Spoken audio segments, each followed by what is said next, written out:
Hey guys, today we're gonna explore St. Macros. That was close. It's a castle, right? Yeah. And what town are we? St. Augustine. St. Augustine was what?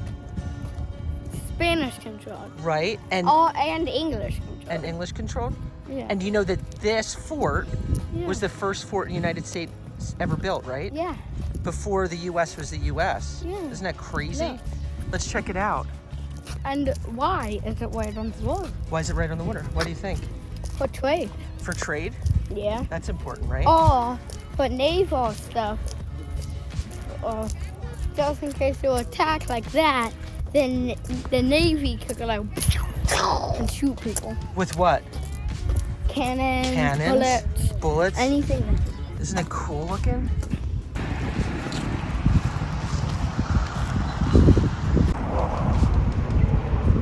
Oh, it's just the best wind. Jack is in fort mode. He's ready. Possibly taking a nap before we go to fort. So it's 2 defensive walls surrounded the city, and this was considered, Jack, you said, what was it called?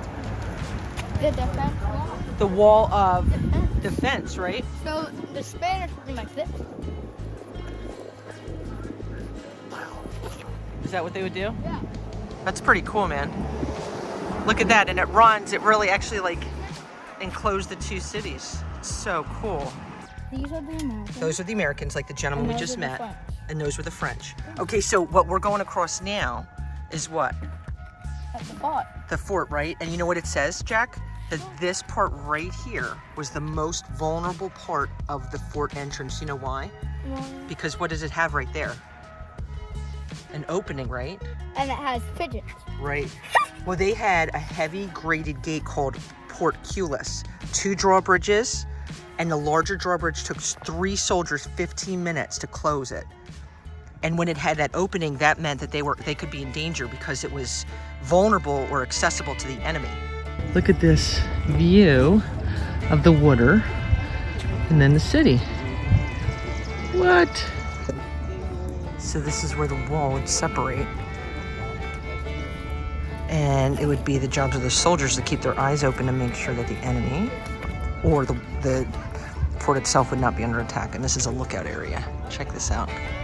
And they could look out, obviously on a ladder or something from up there.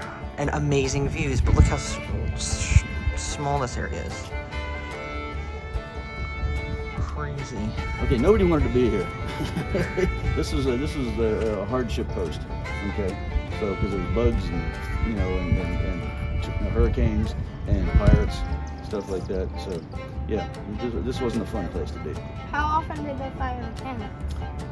Today we're gonna, if we have enough crew today, I don't know if everybody shows up with fire and weather permitting, I have to say that, we'll fire at 10:30. They would pop these up like this, so it would go like that, and then they would stuff a cannon behind it, and there would be like a rope here, but it probably wiped out. Oh, it probably rotted out. So they would light it. Okay. They would light the end of it like right here, and Okay. then they would, when the smoke went out, it was gonna And pull then it, and then it would explode. and hit him. Like, Yep. It's in a Spanish uniform, 1740. Way before the America was country.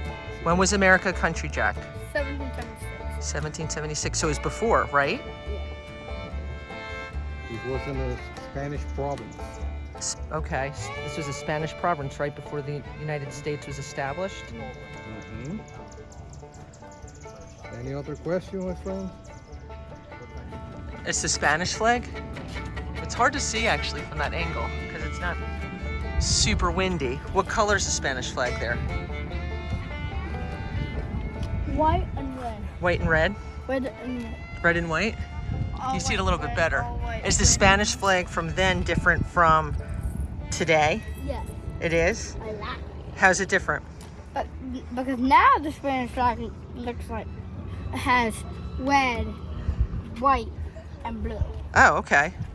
Hey guys, did you know that that's a weak spot? I don't think that's a weak spot. You know what that is? That's actually a lookout spot. Did you know that? Do you know how it's weak? How is it weak? Because if a cannon hits that, it's blown. Oh, down for sure. I would agree with that. With one hit. Okay, but how is a cannon hitting that? Because that's facing the city. Because these guys have the cannons. The only cannons would be from this angle on ships that we're approaching, and I'd say probably it'd be really, really hard to hit this. Whoa, did you say about the Spanish? The Spanish claimed the here 1,513 Where do you see that? years after Christ. Ah. How was it like here? Well, the soldiers that worked here lived across the street with their families. And they would come in here to work for 1 to 2 days at a time and then go home with their families. Then someone else would come in. Yeah, 30 people did 2 days here at Oh, a that's time and then they went interesting. home across the street, like a fire station works today. Wow. And our records tell us there were soldiers that were 15 years old and soldiers all the way up to 82 years old. And some older too. No way. Now you can buy lunch for everybody. What? Sweet. Back then, that was 1 year's salary. So where are we, Jack? At the Buenos Aires. So this is like what it would look like, their rooms, and then those are bunk beds. How many people did they say that were slept in there? 4. So 2 on top and 2 on bottom. So if the 2 guys fall off from the top, they would hit the 2 guys from the They bottom. would, right? That's not a whole lot of space, man. So one of them is the mortar. It was the shortest barrel. The other one was a howitzer. Those are those guys. So they all had all different ranges, and the larger ones were actually the cannons. Jack is checking out the wall.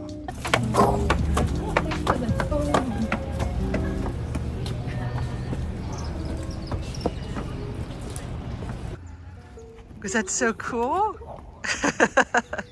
That's so cool. Whoa. Okay, so his fatigues, what country did that represent? America. Was it America? Yeah. Did you ask him? I don't think it's America. You can go ask and see.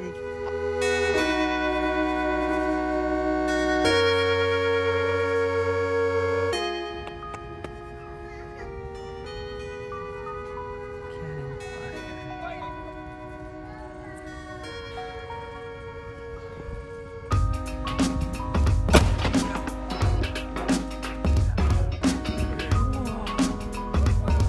They actually shot a real cannon. I think. Hey guys, if you like this video,